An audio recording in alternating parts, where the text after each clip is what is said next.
Berenice Bedoya es contadora pública de profesión. Se desempeña como presidente nacional de la Alianza Social Independiente y tras librar una dura batalla contra la muerte que la dejó con discapacidad física, ha consagrado su vida a la política limpia.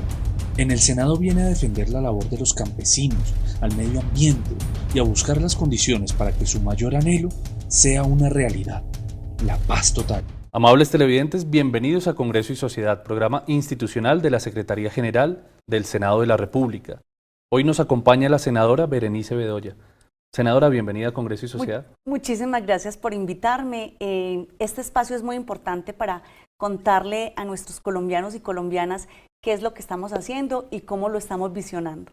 Bueno, senadora, muchas gracias. Y hablando de eso, ¿qué están haciendo? ¿Cuál es el eje central de su actividad política dentro del Congreso de la República? Bueno, primero contarles que estoy en la Comisión Séptima, pero también hago parte de la Comisión de Paz. Estamos haciendo o instalando los PMU en los territorios con la Comisión de Paz. Me parece que esta comisión va a ser muy importante para este gobierno y nosotros como mujeres y también como hombres congresistas tenemos que hacer presencia en el territorio. Yo he dicho que la paz no se hace solamente con silenciar los fusiles, sino que hay otras maneras de construir paz, una paz total, pero también una paz con justicia social y con muchísima equidad y con muchísima inclusión. Bueno, ¿y qué propuestas fueron las que las personas confiaron en usted para representarlas aquí dentro del Congreso de la República? ¿Qué quiere defender acá? Bueno, cuando inicié a hacer campaña, mis ejes principales fueron el tema del campo, los campesinos. Creo que los campesinos en este país tienen que ser sujetos de derecho. Tengo el tema de los jóvenes, que es muy importante. Creo que los jóvenes en este país se tienen que tomar los poderes políticos para toma de decisiones. Estamos gobernados hace 216 años por las mismas ideas, ya es hora de que empiecen a haber jóvenes y más estos jóvenes revolucionarios, y cuando hablo de revolución hablo es del cambio, para que podamos tener un mejor país o un país con mira a un cambio muchísimo mejor. Y el tema de mujeres, creo que es muy importante que nosotras como mujeres estemos dentro de la toma de decisiones. Tenemos en este momento algo histórico que es el 30% de mujeres en el Congreso. Creo que en las próximas elecciones tienen que haber más del 30% de mujeres y me parece algo muy importante, y es que no sean mujeres de relleno, ni que sean mujeres que puso el esposo o que puso el papá ahí porque ya ellos no pueden o porque ya cumplieron su ciclo, que ponen mujeres, pero siguen siendo ellos. Mujeres con toma de decisiones, mujeres incluyentes, mujeres que en realidad sepan y que vienen a hacer política. Y creo que las que estamos en este momento tenemos que ser motivo de inspiración para esas mujeres que hay en el territorio. En este momento te cuento algo, con las juntas de acción comunal, son más las mujeres presidentas que los hombres. Entonces tenemos que iniciar con esas lideresas que hay en el territorio para que empiecen también a llegar a los consejos, a las alcaldías y por qué no también a los senados y a las cámaras de representantes. Que empiecen a tener una gran representación, que afortunadamente ustedes ya están abriendo el paso para que eso se dé. Así es. Senadora, usted en su lema de campaña, durante su campaña defendió la política limpia. ¿Cómo se hace política limpia en Colombia?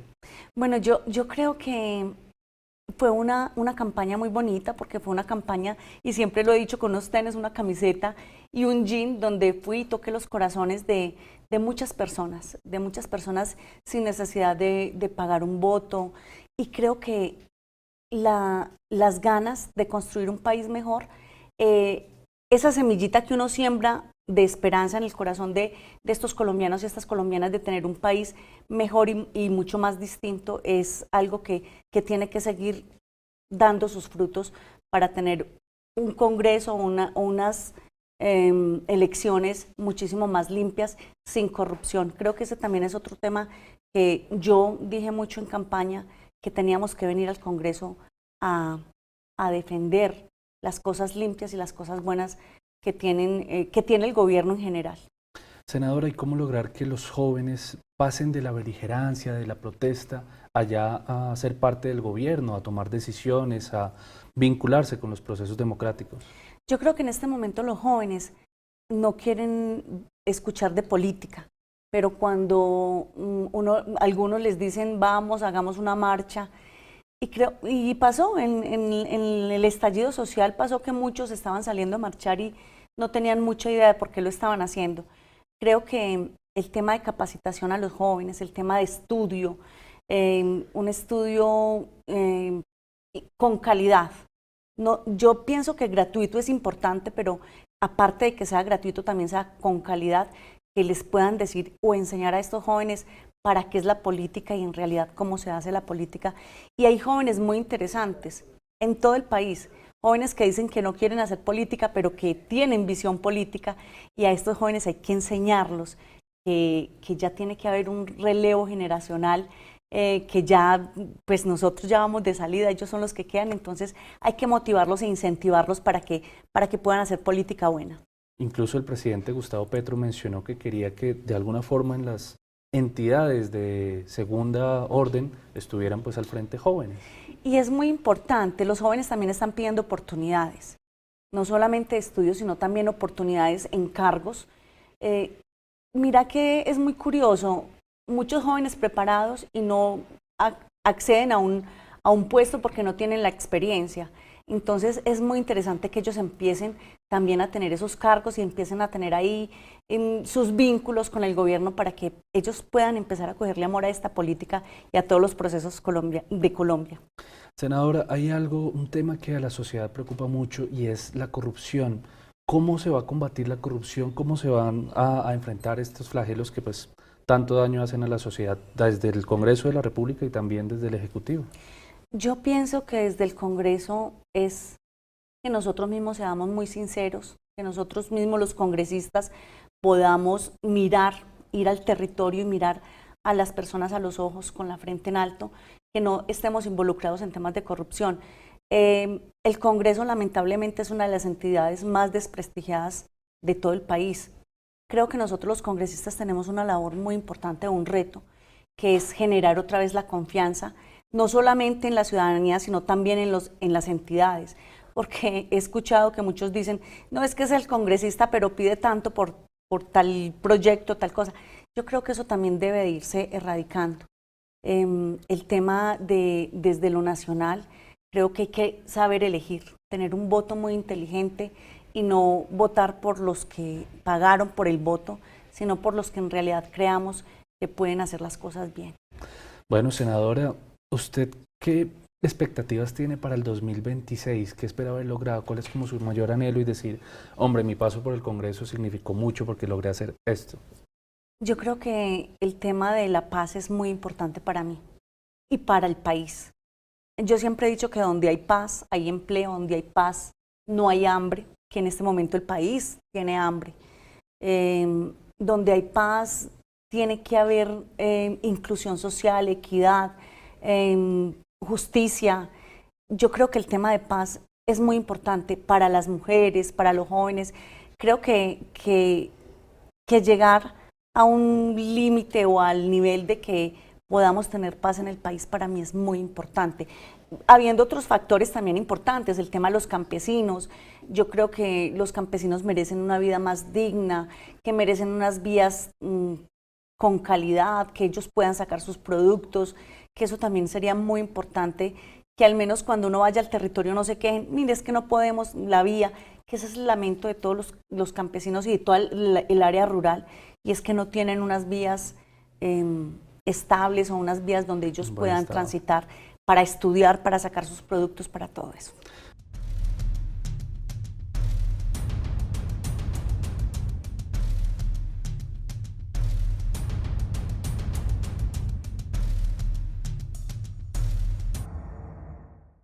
Bueno, senadora, muchísimas gracias por su presencia aquí en Congreso y Sociedad. ¿Cuáles son sus redes sociales? ¿Dónde puede seguir a la gente? Bueno, muchísimas gracias a ustedes y les pido que me sigan. Mis redes sociales me encuentran como Berenice Bedoya. En Twitter me encuentran como Berenice Bedoya @1 y en TikTok me encuentran como Berenice Bedoya Senadora. También tienes un TikTok, una cuenta activa. Sí, también tengo TikTok. Bueno, vamos a algunos mensajes institucionales y ya regresamos con Congreso y Sociedad.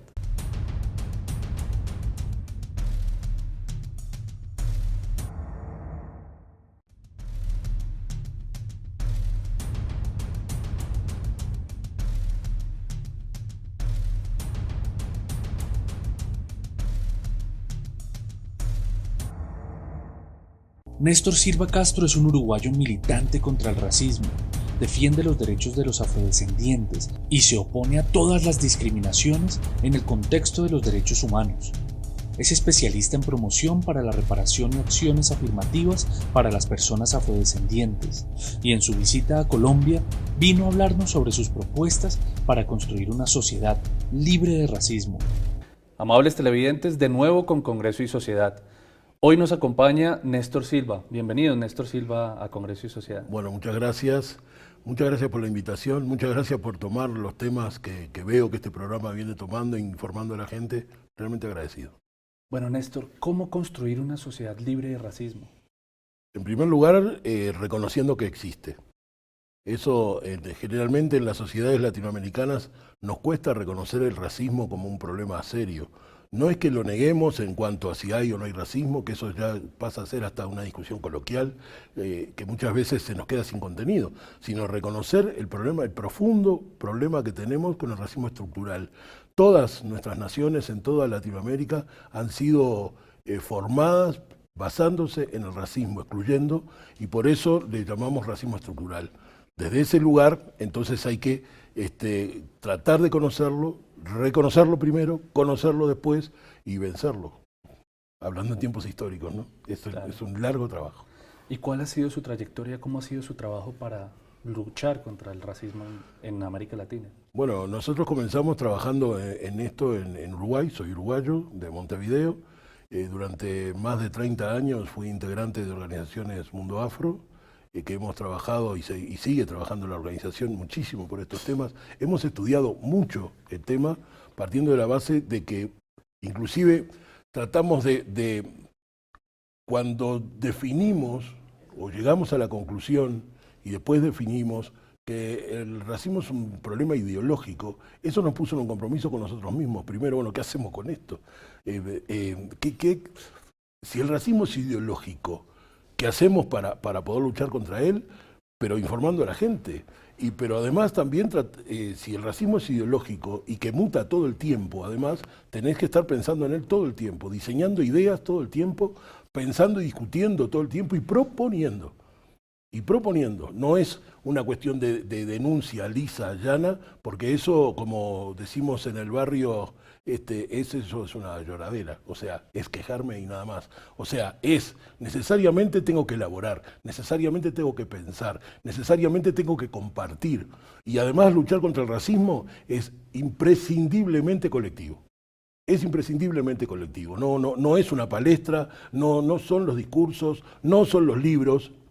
Eso, los libros, la palestra y demás, debe ser la conclusión del estudio y la voluntad de compartir lo que sabés, si es que sabés. Pero desde el punto de vista de la lucha en sí misma, necesariamente es colectiva. Y además no es un problema de los negros, no es un problema de las personas afrodescendientes, es un problema de la sociedad toda. Porque aunque no nos demos cuenta, todos somos víctimas del racismo. Las personas que somos directamente identificadas como tales, ¿verdad? Pero el resto de la sociedad también, porque una sociedad que tiene porcentajes muy altos de componentes o de integrantes de esa sociedad, mejor dicho, con dificultades serias, es un problema para toda la sociedad. Es un problema para toda la sociedad, incluida la seguridad. Incluida la seguridad, porque la gente sobrevive como puede, la gente sobrevive con lo que tiene, la gente sobrevive de acuerdo al horizonte que tiene y de acuerdo a lo que ve, a lo que escucha, a la esperanza que pueda tener. Y la esperanza la construimos entre todas y todos. Y la esperanza necesariamente es el accionar de todas y todos. La esperanza no puede ser de ninguna manera lo que nos han enseñado. O sea, pienso en que alguna vez todo va a ser mejor y me quedo con esa esperanza. Tengo que ser actor, tengo que ser protagonista para que realmente llegue esa esperanza. Pero para eso la gente necesita información. Para eso la gente necesita saber de qué estamos hablando, ¿verdad? Y que no es tan complejo participar en su propio futuro. Porque las personas, aunque no se den cuenta, los líderes locales, las lideresas territoriales, los líderes sociales, los líderes políticos, que poco conocemos porque trabajan en su región, lo están haciendo. Entonces el tema es poder multiplicar cada una y cada uno esta forma de poder ver una sociedad mejor, tratando de ir compartiendo entre todos nuevas herramientas, Porque cuando hablamos de que el racismo es estructural, es cultura también. Entonces estamos hablando de que tenemos que aportar para ir cambiando valores de una sociedad. Tenemos que ir cambiando, no puede ser que como sociedades los niños que pasan hambre sean un número. No puede ser que la gente que no tiene acceso a la vivienda sean un número. No puede ser que la violencia contra la mujer sea un número. Entonces, necesariamente, para que eso deje de serlo, para que deje de aparecer en los informativos como una desgracia puntual, pero que pasan a cada rato, ¿verdad? Necesariamente tiene que ser un compromiso colectivo. Y nosotros elegimos desde este lugar tratar de aportar a una mejor sociedad porque es el que nos compromete. Es el que nos compromete. Una sociedad mejor necesariamente necesita de todas y de todos. Eso es imprescindible. Ahora, para que todos y todas estemos, los que creemos que conocemos sobre alguno de los temas, tenemos también la enorme responsabilidad de compartir y discutir con los demás, porque además de esa manera se construyen las verdades. Lo que yo digo no es verdad hasta que otro lo comparta.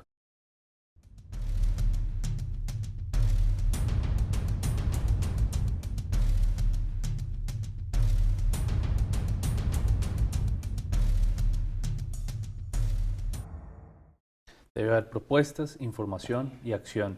¿Y cuál es su objetivo dentro de la visita, dentro del marco de la celebración que se va a hacer en Buenaventura, la conferencia organizada pues, por la Comisión Afro del Senado de la República? Bueno, fui invitado justamente para poder hablar de todas estas cosas e intercambiar y tratar de volcar ideas y experiencias, pero, insisto, tiene que ser recíproco, ¿verdad? O sea, y esa es la idea. Sociedad civil, la mesa multipartidista, el grupo legal afro, o sea, varios sectores y personas vamos a estar intercambiando sobre estos temas, ¿no? Sobre la lucha contra el racismo, sobre qué podemos hacer para mayor y mejor participación de la población pensando en su propio futuro. No podemos estar pensando en políticas generales y en esta en particular, no podemos estar pensando más, es lo que yo creo, ¿verdad? Lo que históricamente vemos que no da resultado. Cuando pensamos, vamos a incluir, hay que incluir a la gente. Esto pasa en toda Latinoamérica, depende de las diferencias culturales, políticas de cada lugar. Pero vamos a incluir. Pero caramba, cuando están definiendo incluirme, están pensando por mí, están definiendo mi futuro por mí. Y ahí es una de las razones que tenemos que comenzar a darnos cuenta que una de las razones por las cuales muchas de las políticas sociales, aunque estén bien intencionadas, terminan fallando porque las personas, los beneficiarios, ¿verdad? Resulta que no saben de qué le están hablando, porque no lo identifica, porque no tiene nada que ver con su vida.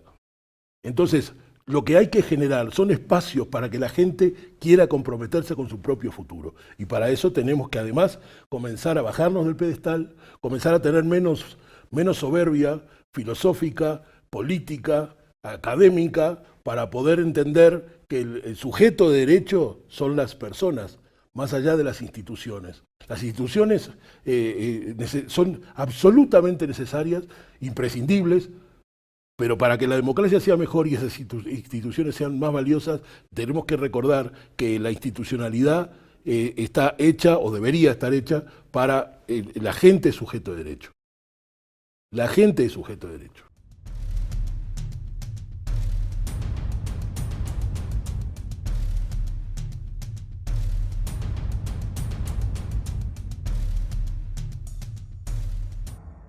Desde su visión, ¿hay algún país o alguna sociedad que esté tomando acciones efectivas para luchar contra el racismo? Efectivas no. Sí hay sociedades que lo intentan. Me consta que en Colombia, en distintas etapas, Colombia fue pionera con la Ley 70, por ejemplo. En Brasil, en diferentes etapas, en Uruguay, en Ecuador, en Perú, o sea, para hablar de Sudamérica, ¿no? En Costa Rica, en Honduras en otra época, pero nada ha podido ser sostenido en el tiempo. Nada ha podido ser sostenido en el tiempo. Por un lado, por las debilidades de las idas y venidas en la sociedad civil, que es lógico, la sociedad civil en cualquier tema ¿no?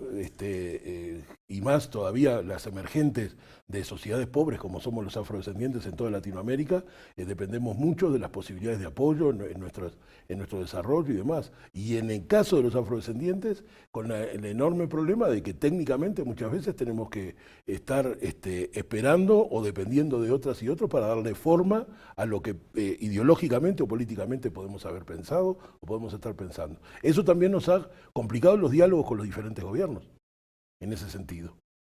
Y esto está unido con lo que yo planteaba hace un rato, o sea, en el tema del bajado a tierra de una política pública que esté pensando en la gente, que esté pensada en el desarrollo de la gente y no en la cuestión coyuntural, la cuestión del momento, ¿verdad? Sino pensar en el desarrollo de la gente, que cuando pensamos en la niñez esté pensado en que esa persona es integral.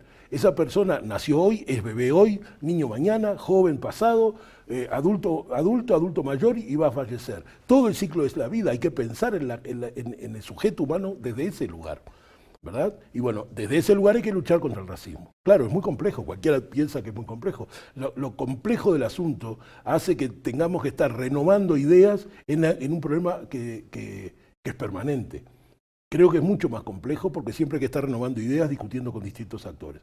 Y acá viene el tema de los actores y lideresas políticas, ¿no? O sea, yo creo que hay un pequeño avance, no demasiado sustancial todavía, pero hay un pequeño avance en que se está comenzando a comprender la necesidad de poder dialogar con las personas que son víctimas de cualquier dificultad, la que sea.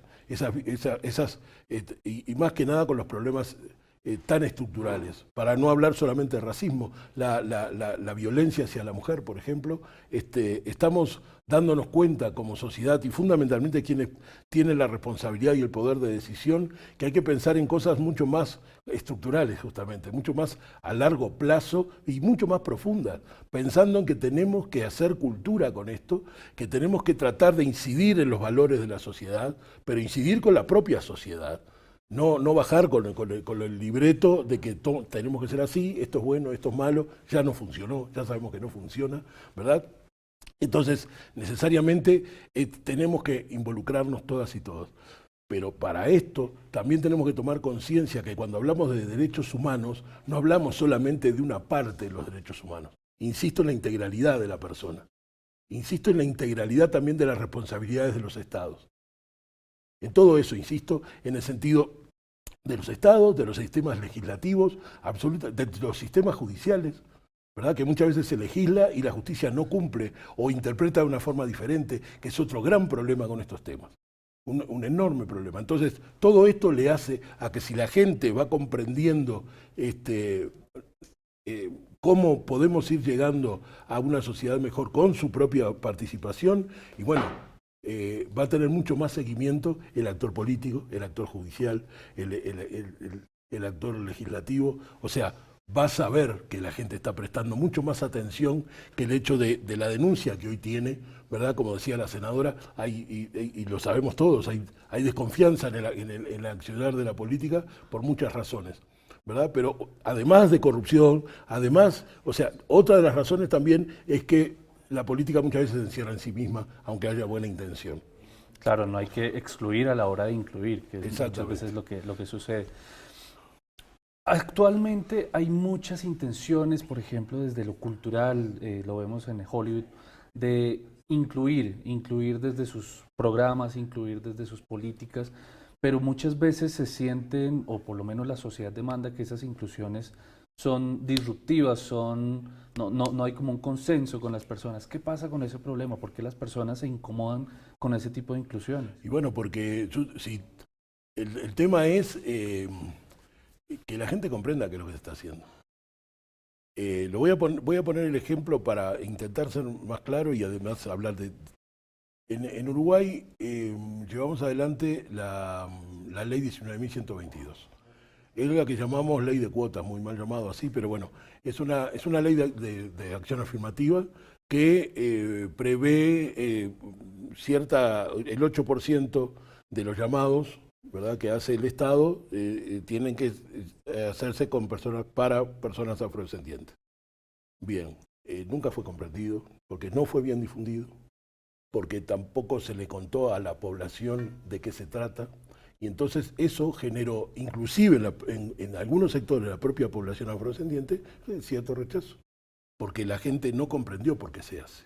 Entonces, poner en una película, por ejemplo, a una jueza japonesa, a un abogado afrodescendiente, a un bandido mexicano, eso no es inclusión, eso es un calidoscopio, ¿verdad? O sea, yo creo que las cuestiones de fondo necesariamente tienen que tener un fondo, que no quiere decir que los símbolos no se hagan, por supuesto, pero si no está acompañado del contenido, ¿verdad? Si no está acompañado de difundir por qué se está haciendo, entonces no tiene ningún sentido. Digo más, hay cosas que provocan el efecto contrario. Provocan el efecto contrario. Estados Unidos debe ser una de las naciones que mejor aplica las leyes de acción afirmativa o las leyes de cuotas. Debe ser uno de los países que mejor lo aplica en la historia. Y sin embargo, es uno de los países que peor problema tiene con el racismo, que más dividida está con los temas de racismo en la sociedad. Y creo que eso se explica, si uno razona un poco, se explicaría eventualmente solo, a partir de que si no trabajamos el problema de fondo, si el problema de fondo solamente están interesados algunos de los sectores, generalmente las víctimas, si al sistema político no le interesa fehacientemente trabajar el problema de fondo, que es el propio racismo, educar en eso, tratar de generar sociedades con otras costumbres, pensando en el futuro de esa misma sociedad, difícilmente el problema de fondo, que es ese racismo estructural, difícilmente se pueda vencer. Al contrario, se profundiza y creo que la historia reciente lo ha demostrado. Bueno, muchas gracias por su presencia aquí en Congreso y Sociedad. Muy interesante profundizar sobre estos temas y darles visibilidad. Bueno, muchísimas gracias y reitero, gracias por la oportunidad, porque para que tengan visibilidad tienen que tener difusión. Muchas gracias. Así es. Y a ustedes, amables televidentes, los invitamos a contactarnos a través de nuestras redes sociales. Los esperamos aquí en Congreso y Sociedad en una próxima oportunidad.